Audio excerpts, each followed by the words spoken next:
There we go. Welcome, everybody, and thank you all for joining us for our Thursday night Zoom chat. We have a special guest, but before I introduce her, Kathleen from Evolutionary Physical Therapy and Fitness. A lot of noises in there.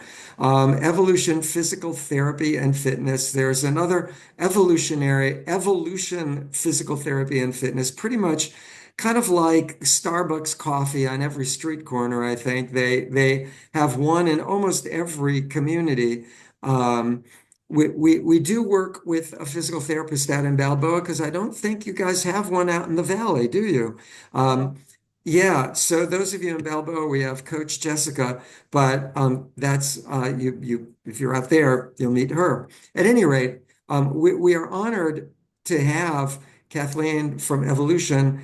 We're going to be talking about injuries, and this is my entire vision of the world of injuries. Basically, here it is. Don't get one. That's all I have to say. And with that, I pass the baton over to someone who's extremely knowledgeable and educated in this subject, Kathleen from Evolution. Thank you very much for being here, Thank you, everyone. David. I'm happy to be here. Like I said, I'm Kathleen. I may have met some of you on Saturday at Griffith Park. I work in our South Bay location, but we do, like David said, we have locations um, in Beverly Hills, Brentwood, La Brea, Santa Monica, Playa Vista, South Bay, and Irvine.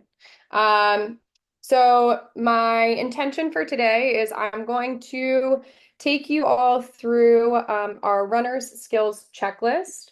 I'm going to drop this a reference in the chat just so that you can take a look at it as we go along if you'd like to.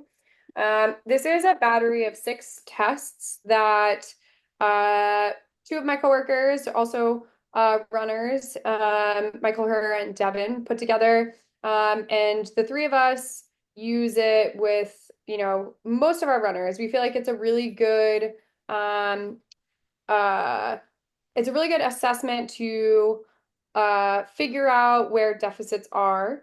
And I think being able to master these things will help with your efficiency, your performance, and decrease your risk for injury. So I will take you through each test. If you're able and you can kind of test yourself as we go, do so. And then I'll kind of show you for each thing, hey, if this was really difficult or really different side to side, try X in terms of kind of how to fix it. And then at the end, there'll be an opportunity to ask some questions.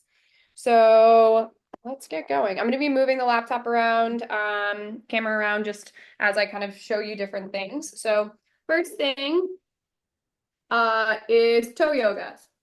So uh, our feet have all of these tiny muscles in the bottom. They're called our intrinsic muscles.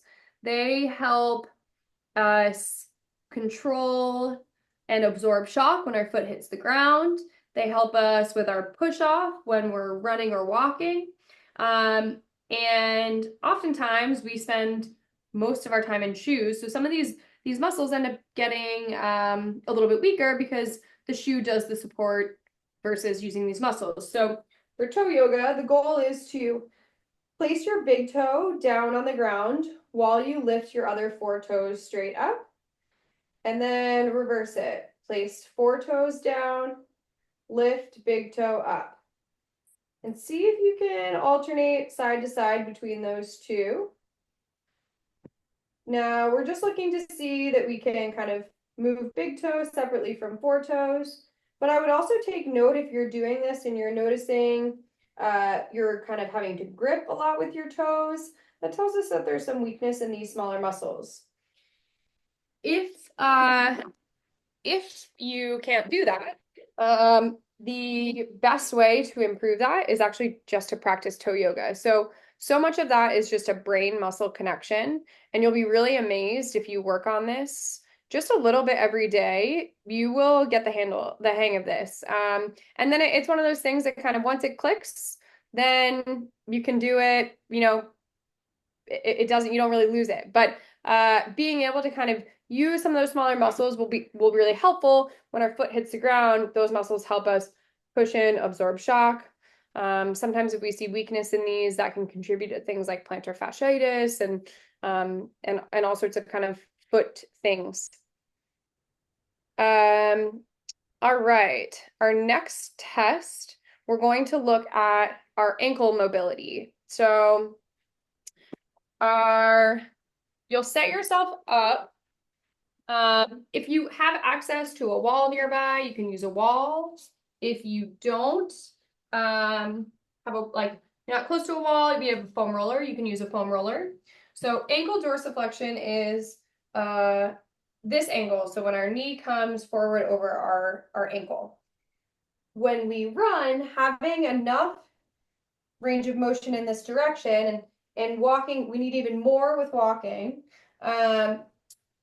Being able to move into enough ankle dorsiflexion helps us be more efficient in storing and releasing energy. So every time our foot hits the ground, as we swing through that run cycle, it's in a perfect world, that cycle is like a rubber band. So we're kind of taking up and releasing energy. Being able to have enough ankle range of motion helps us cushion that so we can use more of that and help with our forward propulsion. So to look at this, if you're near a wall, you're going to place your big toe against that wall, or if you're near a foam roller. And all we want to see is that we can tap your knee forward enough that we get your knee kind of at least level with your big toe. If it's not, if it's behind your big toe, that tells us that we don't really have enough mobility there. Now, here are some things I want you to look for. So I'll show you from this side. If we go to lunge, get knee over toe, but we have to either roll or arch in or really move our knee inside of the big toe. That's our body finding a way to kind of compensate and cheat. So the goal is to think about your knee moving over like your second or third toe. And I don't have great ankle dorsiflexion, but I'm getting my knee over my big toe, and that's just enough. That's what we need for running and walking. Now, if you find that this is really tight, maybe you're not kind of getting, you're here and not here, a couple different things that you can do for that. This can be limited because our calf is really tight, so some calf stretching. And your basic calf stretch on a wall is good. The other thing that you can do is, and I'll show you the calf stretch just so everyone's clear. The other thing that you can do is place your foot on a step, and you're just gonna lunge knee over ankle and come back off of it. And that in itself, just kind of working knee over ankle, that in itself is gonna work on your ankle dorsiflexion. So just kind of rocking back and forth there. That's a little bit more of a dynamic stretch to kind of complement what many of you have probably seen or done, which is your standard calf stretch at the wall with your back knee straight and back knee bent. So I would do both of those as well if you notice that one's really limited.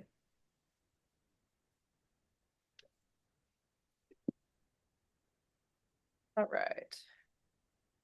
Next, we're going to use this little step that I have here. If you have access to a step, try to find one. Otherwise, go test yourself later. So I'm actually going to share, if you have that checklist open, scroll down to the lateral step down, you'll see a little score sheet there. I'm going to kind of talk you through what some of those errors on that score sheet are. So we'll start up on this step. Hands are going to be on your hips, and we're going to sit to tap your heel down towards the ground, and come back up. Okay? So things that we look for, that would be errors. Hip drops, tapping toe instead of heel, so we really want to tap heel. Knee collapses in a lot. You have to lean your body or using a lot of arms. Those are all signs that your single leg stability might be a little bit challenged. And if you try that out, you might find one side is more stable or stronger than the other. So the lateral step down kind of looks at a little bit of everything. It looks at our ankle mobility. Again, we're coming into dorsiflexion like we just tested. Our hip stability, so the ability for my glute med, which is over on the side, the ability for my right glute med to hold my left hip level versus here. And it looks at, okay, how well can we load our quad and our knee? Are we able to really sit back, bend into your hip, and bend into your knee at the same time? If you think about it, running is, running specifically it's a single leg sport. So we're always on one leg. It's kind of like a bunch of single leg squats over and over again for 26.2 miles. So if you do that step down test and you're noticing it's really wobbly, think about what that might kind of translate into as you get midway through a marathon or late stage marathon. We're going to see, as those muscles fatigue, even more collapse at the hip, kind of collapse at the knee. So if you're seeing this is really hard on one side, whether walker, runner, we still need to be really solid on one leg. So what can we do to work on that? I'm going to grab a band.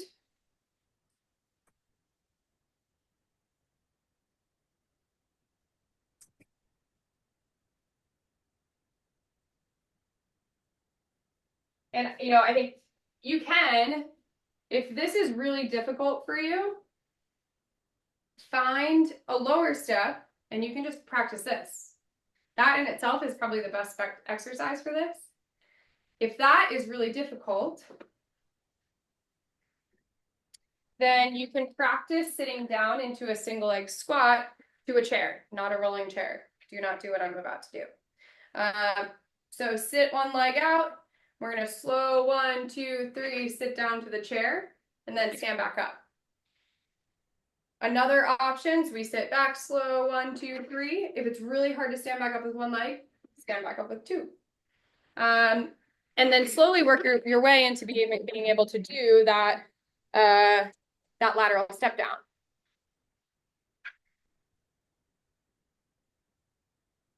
All right, we got 3 more. 3 more. Does anyone have any initial questions about any of the tests? No? Okay, keep going. All right, so our next one is our side plank with hip abduction test.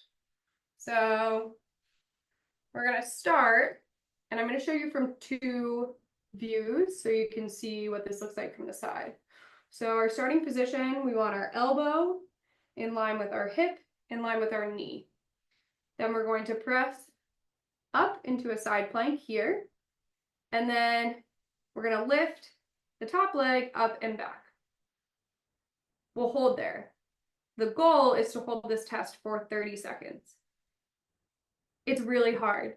So I'll show you from the side things that we look for. So when I line myself up, you can see my knee's not in front, my elbow's not in front. They're all kind of in a line. And then we press up. Now when we lift this top leg up and a little bit behind, our hip flexor is going to want to cheat and bring it here. So you have to hold that leg. Sorry, you guys are getting a real close look at my feet. And hold for 30 seconds. That, again, it's a very hard exercise. So If that's very challenging, I'm going to show you two things to work on that. A modification or kind of a starting point is to work on a side plank, but keep that bottom foot down, or keep both knees stacked here, okay? That's still going to work that bottom glute, but it's a little bit more manageable than the leg lift. Now, another thing that will really help is famous clamshell. So we're going to be on your side, hips bent to at 45 degrees. You can lay all the way, head all the way down on arm, and we're going to open that top knee up and back. So my angle from my hips to my, I'll show you from this side. My head to my hips is like there, opening up there.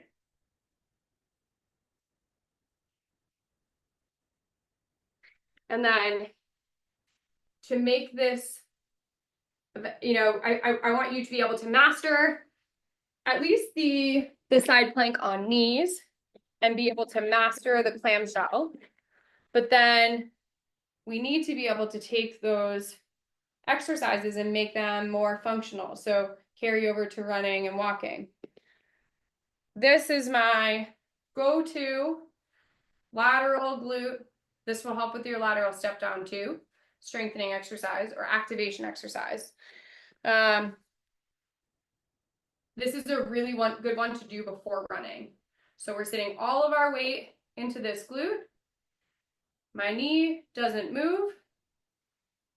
And I'm just tapping out to the side and back in. If you're doing this correctly, you'll feel your plant leg, outside glute really working.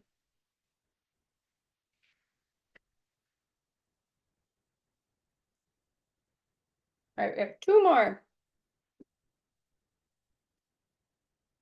So I'm going to go slightly out of order. So the single leg bridge test is a very good assessment of your glute max. So back of your butt, strength and stability. Same thing, can you keep your pelvis, your hips level as you hold this position? So we're going to start with hands here. We're going to press up into a bridge. You want to make sure we're not arching through your low back. And then we're going to kick one leg out and hold there. The goal is to hold for 30 seconds. And then we drop back down and retest and hold. Now, what you may find is when you go to test this, one side is really hard to keep this other hip up. So that tells us that the plant leg glute is having a hard time holding up the other side of your pelvis. Same thing, when we're running or walking, we need our plant side to be able to hold up our other side. The best thing to do to work on this is bridges. So if this is really, really hard, you feel like you can't press up into a single leg bridge at all, start with a double leg bridge. Okay, so we want to make sure that we're really just arching, or we're really just squeezing your butt. We're not arching your back. So higher is not necessarily better for this. If you feel like you have a good handle on that, then I really like a single leg bridge with the other knee held up to your chest. So we're going to press through the heel on this leg. We're going to press up into a single leg bridge. We're holding this knee up because it prevents us from arching through our back and really isolates this glute. All right, we got one more.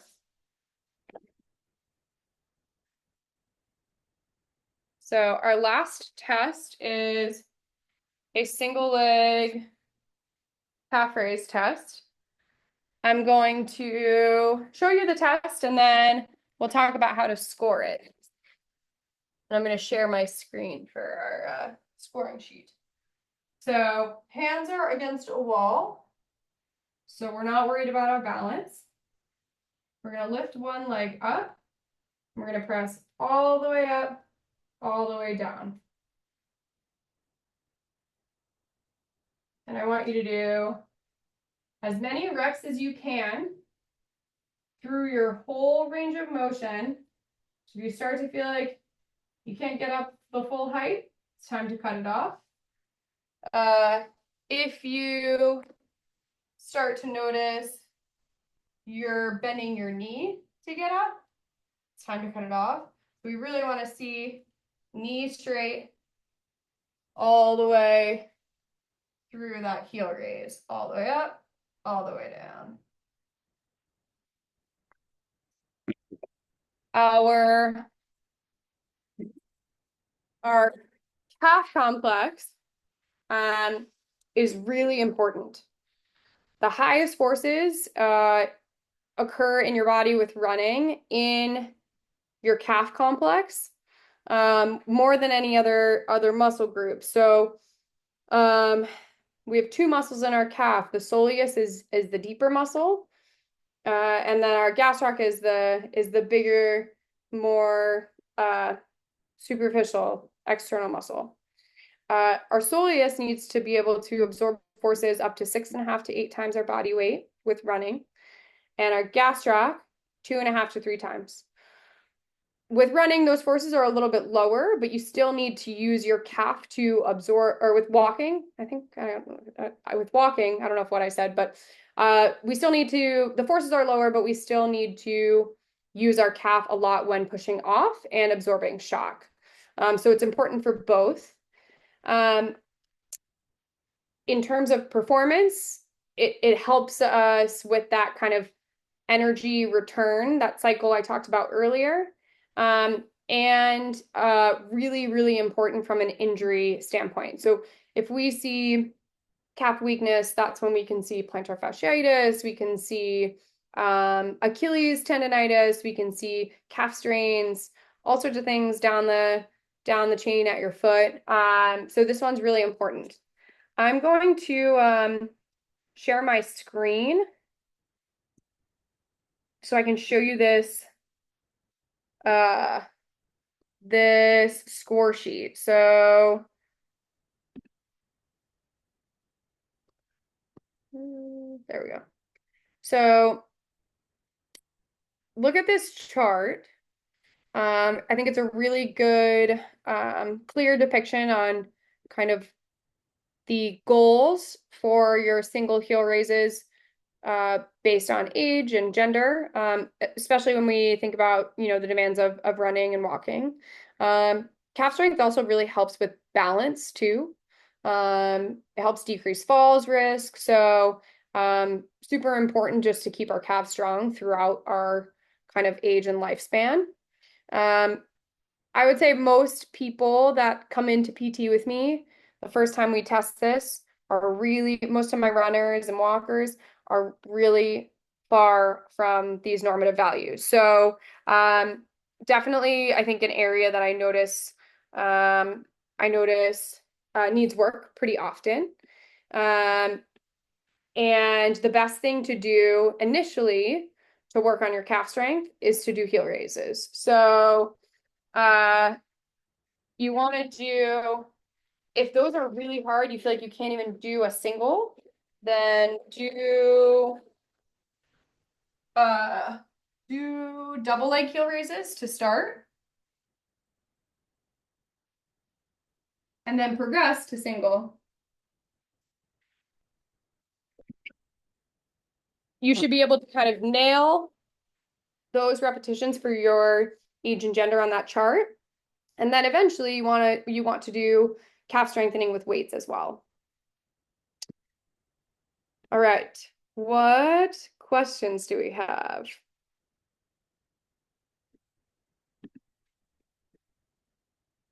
Um, but by the way, I just want to let everyone know if they scroll their cursor across the screen like I'm doing now, um, you can pop up your command bar and click on the chat button, and the chat button will bring up the chat. And in that is the link that Kathleen mentioned that goes over everything she just said. I will be recording, we are recording, I will be posting this on YouTube so you could watch it again, or you could go through the chat, yeah, excuse me, through the link that she provides in the chat box that has all this stuff already on a web page with videos. So really good stuff. I got to say, just personally, um, I did the toe yoga, as silly as that seems, and I was able to get rid of my orthotics that I wore for many years, and I became a much more, I could almost use like any shoe now. It's really good stuff. And I even did it at work with my shoes on. I just, while I'm sitting at my desk, I'm doing toe yoga. I'm, just lifting my big toe and my little toes, and works great. So I recommend all this stuff. Yeah. So it looks like Sean says the single calf raises, do we use the wall for support? Yes. Yeah. So with those heel raises, like we don't want it to be a balance challenge. We really want to be able to just focus on form and like the strength. So yeah, definitely hold on to something for balance. I recommend a wall. There's another question about shin splints. So um, shin splints are occur when it's either the muscle that sits in front of our tibia, or most often the soleus. So I just talked about that. It's one of our calf muscles. That muscle that sits on the back side of the tibia. A shin splint is when that muscle attachment on the bone is causing some tugging and micro inflammation. A shin splint, if left untreated, it can develop into a stress fracture. So if we think about the stages of a bone stress injury, so uh, that initial phase, a shin splint, is it's just a teeny inflammation on the very outermost lining of the bone. Uh, Anything that is an injury to the bone, we call a bone stress injury. So if that continued kind of tugging on the bone causes more and more inflammation that extends deeper into the surface, the layers of our bone, then in time that can become a full fracture. So stress fracture is the end of that spectrum. Shin splints usually happen when there's strength deficits in the calf complex and some of the muscles that sit in the lower leg. Now, there's also often some form corrections that can be made too from a run standpoint. So I think really checking yourself on that single leg heel raise test if you're experiencing shin splints. Um, if you can't do those number of calf raises, that would be good to work on that. And then eventually you want to do like some weighted calf strength. So I saw another question about that. Um, so again, we don't want it to be a balance challenge, but one that I really like, we've got foot on a step stool, a box, we've got weights in each hand. And then we're doing a single heel raise straight up and straight down. So this foot is just on the box for balance. We're not loading onto that. We want to really think about like we're going straight up, like our top of our head is trying to punch the ceiling, and we've got weights in each hand. The other one that I really like when we think about adding weights, and this works the soleus, is a weight on each knee. Oh, I gotta change my camera. A weight on each knee.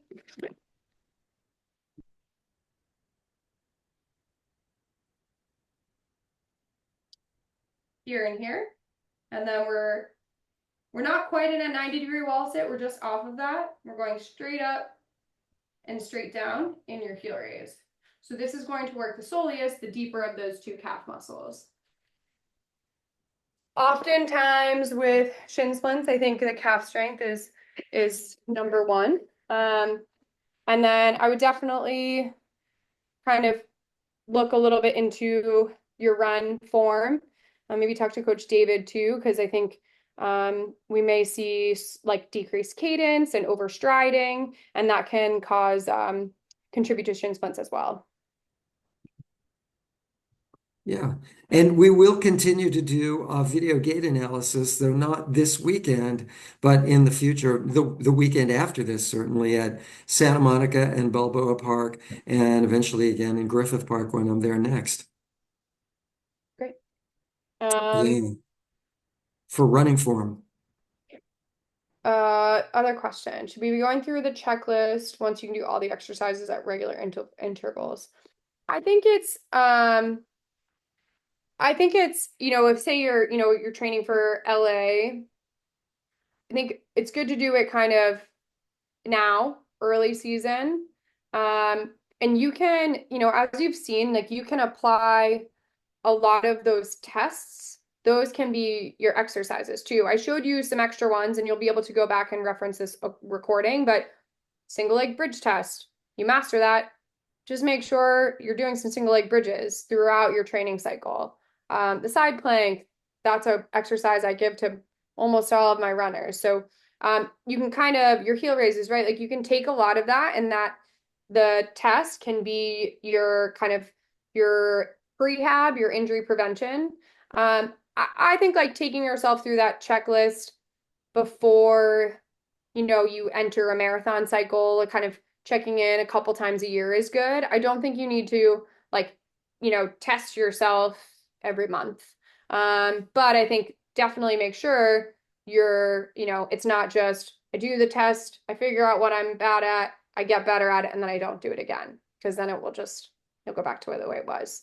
And I think strength training in general is really, really important to keep us healthy throughout a marathon cycle. So if you are not someone who's incorporated that,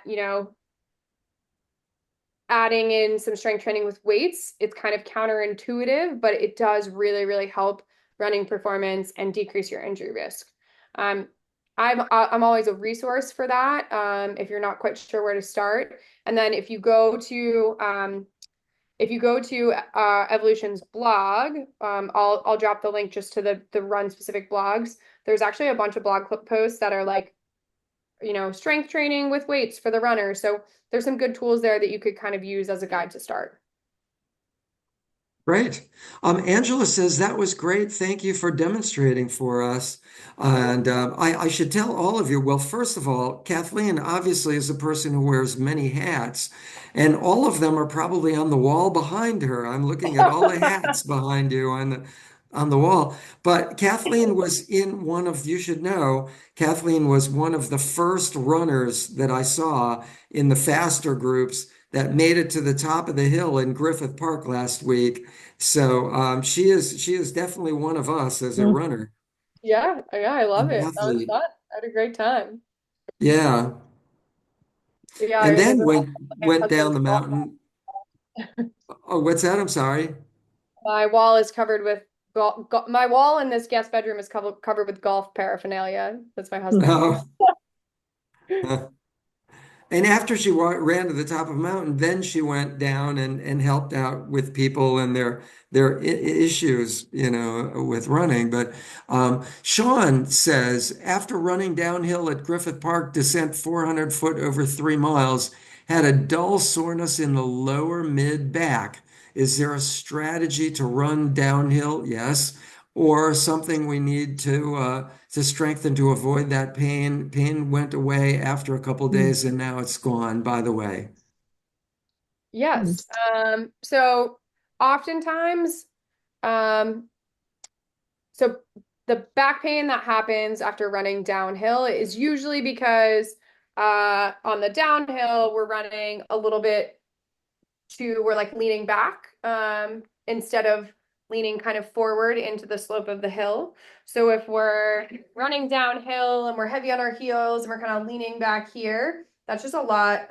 It's a little more load on your back, and you're gonna be more likely to get some muscular spasms here because these muscles are kind of in the shortened position. So David can kind of, these are the run form expert, but you want to think about when you're running downhill, you want to kind of fall in the direction of the hill instead of fighting gravity. Mhm. You probably need like it may be an indicator too that maybe a little bit of like core strengthening, trunk strengthening, a little bit of quad and glute strengthening could help too. Just so that you're not just kind of relying on extending your low back for stability on the downhill. Mm.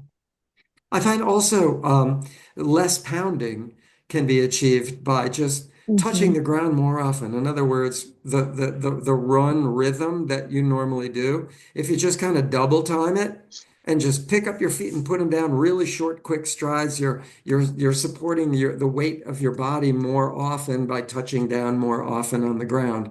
I mean, you don't even have to push back much on a really good hill like we had at Griffith Park. And we don't normally do those kind of severe hills. There was a reason behind that one.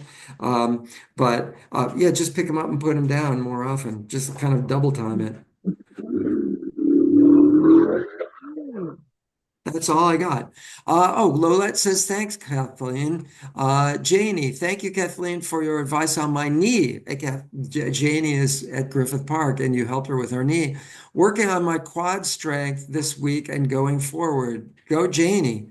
Oh, Jake. Um, yeah, she's our coordinator at Griffith Park and one of our former PACE leaders. Sean, awesome. Thanks for help. Really, really helpful. Thank you, Sean, for saying that. And any other questions, feel free to scroll your cursor across the screen and click on the audio button where we can hear you, or type it into the chat box, as a lot of you have been doing.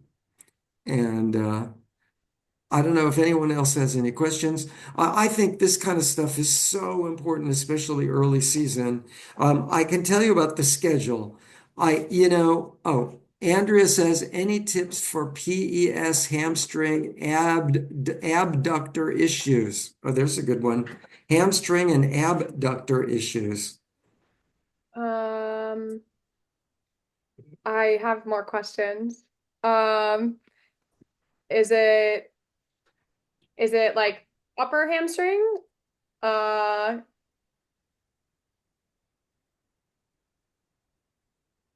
or Andrea, oh, okay. yes, she said. Um, and then is it like more okay? Is it more like outside lateral hip, or is it's abductor, not adductor? Okay. Um, Mm. so so many different things can play into um, that's like a few different parts. So many different things can play into that, so it's hard to kind of know without doing an assessment. I definitely think like take if you didn't get a chance okay, if you didn't get a chance to take yourself through that whole checklist, do that and see what it looks like side to side, because I would bet there's some differences in your glute max, so that's the single leg bridge test, your glute med, that's the side plank test, and then the lateral step down. But it sounds like there's kind of a lot going on. So you may need just a kind of a deeper dive in physical therapy. I will drop my email, my work email in here. So if anyone has questions, or I can connect you in PT either with myself, or if you live closer to another clinic, I'm happy to do that. So Andrea, send me an email. I would love to help you. Yeah, and like I said, they have clinics all over the place. Culver City, Beverly Hills, Santa Monica, one down in South Bay. So they're kind of all over the place. I think the best way to remember the videos, the link is if you just go to evolutionphysicaltherapy.com, you can kind of search around and find that checklist that she was talking about that she just went through. Yeah, and if you Google skills checklist for the runner, that blog will be the first Oh, thing that comes up. there you go. Perfect. Skills checklist on Google. That makes it easy. Um, and Kathleen at evolution-pt.com is her email that she posted on the chat, Mm. if any of you need that. And, while we're waiting for any other questions to come in, I just wanted to suggest that on your schedule, I usually only have one strength training session a week, only because I try and find maybe the least common denominator of what I think the average person in that ability level has time to do. In some cases, it's a good guess. In other words, others, it's somebody has said in the past, that's too much, I don't have time for it. And so I cut back, as years have progressed. But um, I always agree, the more, if you can do like 2 days or 3 days, even early season of strength training instead of something else, if you have the time for that, all good stuff, you know. Kathleen, when do you suggest on a schedule that they do strength training? Yeah, Right after a long, long run or speed work, or on an easy day or day off, or what do you think? yeah, good question. So I think like, realistically, I guess, for most people who are working and marathon training, like I kind of tell most of my athletes and clients like twice a week when we're in a marathon block is probably the most realistic. And when we get really deep into it, like it might fall to one, twice would be ideal. Off season, post marathon, that's a great time to do 3 times a week. Uh, I try to make my lift day the same as my speed work day if I can. So the day that I'm already going to be sore, the hard day, I'll add in the lift.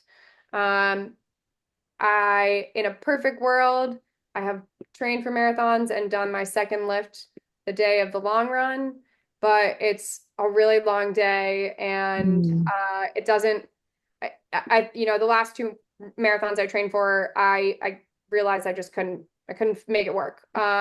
Or was not getting that second lift in. So, the first I like to do the same day as speed work. I'll try to do speed work in the morning, the lift in the afternoon. Um, you can do it the next day. Like that would be the other way. If you feel like you can't fit 2 workouts in, you could fit it in the next day. So say your speed work day was Tuesday. What day is their speed work day normally, David? Speed work is usually Wednesday. Wednesday, and on some of the faster schedules, it's Monday as well for speed work. Okay. And Kind then of Saturday. divided it. Hmm. Yeah, so in a perfect world, like it would be Wednesday speed, Wednesday lift. Um, you could potentially do a Thursday lift. You just that might leave you a little sore for your Saturday long run. But LA is hilly. So like if you've got a little bit of 2 day soreness for the Saturday run and you go in with tired legs, that's not always the worst thing in the world. We wouldn't want that to happen, every single week. So you have to kind of be mindful of that. So yeah, best case, same days for speed work. Um, the second lift, if it can fit in on the same day as the long run, great.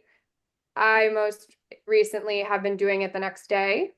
So I do like Sunday, I'll do a short and when I'm marathon training, those lifts are 30 minutes. You can get like some key lifts, um, still kind of get everything you need to get done in 30 minutes. So most recently I've been doing speed work. My speed work day is Tuesday speed, Tuesday lift, Saturday long run, Sunday lift. But I think Great. I kind of tell people like, okay, let's map out what does your week look like and let's figure out where we can fit it in. Um, I will also like, I don't know how you feel about this, David, but I'll tell a lot of my athletes like if it's a matter of cross training cardio or fitting your lift in and you can only fit in a lift 1 day a week, I'd rather have you get that one lift in than ride a stationary bike or go for a swim. Oh, yeah. Unless you're training for an Ironman, and even Yeah. then, but that's a very different story. Then you're building up to about 20 hours a week of training, Yeah. with everything and strength training as well. Yeah. Do I hear you saying you're training for a marathon? Not right now. Oh, I just oh, I got just it. did Boston in April. So the last like two marathons Oh, I trained for, April was a long time ago at this point. But I'm I'm got it. I think I'm gonna do a marathon late next year. Great, great. Yeah. So you qualified for, but you did a BQ race somewhere. Yeah. Good for you. Yeah, great. Sean asks, any opinions on plyometrics as strength training? Um, I don't think runners need a ton in terms of plyometrics. Hmm. That being said, there are a couple things that are helpful in terms of training that like energy return cycle I talked about. So, if you like haven't done any plyometrics, I would just have you do the first thing I'm going to show you. So I like, and it's really like low level plyometric, pogo hops. So we're keeping our knees really straight and we're just springing through your calves. So this kind of cues that like elastic return we need for running. You can start double leg and then you should be able to do a single leg. So we're not jumping like really high. We're just springing through that calf. Um, and then if you've done some plyos, I do, depending on where you're at in a cycle, I do like to incorporate some like box jumps. Nothing like crazy. They don't need to be really high. But running is because it's very repetitive, it actually is a bone. It's not like it doesn't help with bone strength because it's the same pattern. But things like resistance training with weights and plyometrics help build bone. So I do like a box jump if I have someone that's, I've trained them through it, they feel good about it. It doesn't need to be like so high, just enough for you to be able like you're jumping up onto. I'll get people up to like a 16-inch box as at most. Um, but then like generally I don't feel like maybe a little bit of like skater hopping too. But that's kind of it during during a marathon season. In the off season, I'll do a little bit more plyometrics, just to kind of help with like bone building and stuff like that. Um, but plyometrics in volume, um, aren't necessarily needed during a marathon block because it kind of feels, like a hit class, for example. I don't really feel like someone training for a marathon needs to do a hit class because that's just another high heart rate activity and we're already getting that with running. Great. Yeah. Um, anything? Oh, Sean says, got it. Thanks. Great. We always do a couple simple plyometrics right before a track workout Wednesday nights just to engage faster muscles and all that. So if you want to know a couple real simple plyometrics, you can come out Wednesday night track before our workout. We do them and then run Wednesday night track at Santa Monica High School, Hmm. 6:30 every Wednesday night. We were there last night. A lot of people there, four different groups that we have, four different coaches. So, yeah. And there will be more and more as the season progresses. If any of you are around Santa Monica at 6:30 Wednesday nights. Um, anybody else before we shut it down? Or are there any questions, final questions for Kathleen? Or then I'll entertain just Roadrunner questions. Hmm. Any more for Kathleen? Aha. Emanate. Hi, Kathleen. Thanks for all the info. When do you recommend cross training swim bike on easy days or same as speed days or days off or off Hmm. days? Um, I I think so. I think like cardio cross training, I think can be a good tool if we maybe, I have some people they say, okay, I only feel like I can run 4 days a week or 3 days a week. I think it's Hmm. good if it's another opportunity to build a little more volume, like aerobically. Or it's a good tool if we're noticing a little niggle and we, take a couple days to let it calm down and we swim or bike, or elliptical. I do know some people that will they'll add aqua jogging or swimming or biking in addition to their run volume, like on an easy day, then later that day they do some extra cardio just to build more aerobic volume. There's a lot of different ways you can use that. I think it kind of just depends on you, your training volume, your time. I personally don't, if I'm training for a marathon, I don't do any other cardio cross training. But right now, I have in the past had a swim day just because I was nursing something. But yeah, I wouldn't, I really believe in David. I would love for you to chime in. I really believe in one true full rest day. It could be a walk, a yoga class, but I really think mentally and physically having one full rest day is good. So, I think that, yeah, the cardio it just depends on kind of what your goals are and your background is. David, would love Yeah, your, yeah. I totally agree. If you're feeling a little beaten up, running in water with an aqua jogger, one of those rubber vests is great. I've done that. As long as you can swim, we don't want you to fall out of this thing by accident and drown, but that's a great way to just maintain endurance. Especially if you're injured, especially if it's a foot injury, because you don't touch the ground at all where you just run with normal form. I do confess running in water is sort of boring because you move really about that fast as my hand is going. That's really the speed you go Mhm. aqua jogging. I've done it for hours, years ago more than recently. Um, yeah, I think one day a week off is absolutely a great thing to rebuild a little more hormone levels and muscle tissue and all of that. That's one reason we have taper weeks as well. But one day a week off completely is a great thing. More sleep does a lot of that as well.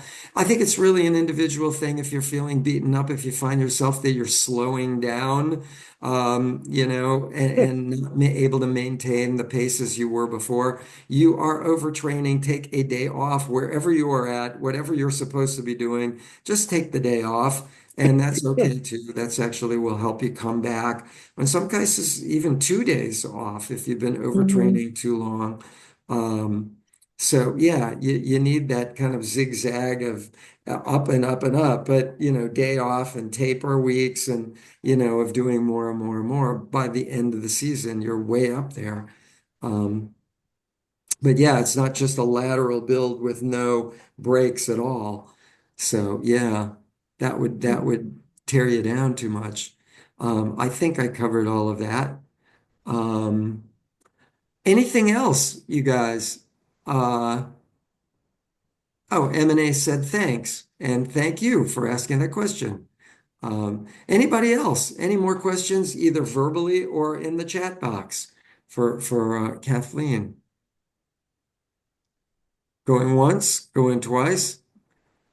Okay, with that, we can always come back to that. Is there anyone has any Roadrunner questions that I might be able to answer? Okay, that's a popular topic. So far with no one, and that's okay. With that, anybody about anything? Any quick final questions? Scroll your cursor across the screen if you want to talk or say something, or and unmute yourself, or type it into the chat box. Anything? Going once, going twice, going three times. Okay, I am going to turn off the recording and I will, as soon as I figure that out, I'm going to turn off the recording and I will stay on for a few minutes more. And I want to thank Kathleen so much from Evolution Physical Therapy and Fitness. And if you guys ever feel beaten up or you're not sure what to do next, send her an email, give her a call, whatever. And I'm sure one location or another, she or one of her fellow workers, and I know several of them, will definitely be able to help you guys out. Like I said, they really are in like Starbucks, almost every street corner, I swear. Really one in every community, kind of. Um, and with that, oh, we have a couple. David says, thank you, Kathleen. Lewis, thank you, Kathleen. And with that, I'm going to turn off the recording. All of those watching the video recording of this, I bid you a good night. For the rest of you, I will stay on for a little while longer. And once again, as soon as I figure it out, here we go. I thank you and good night for the recording. Bye.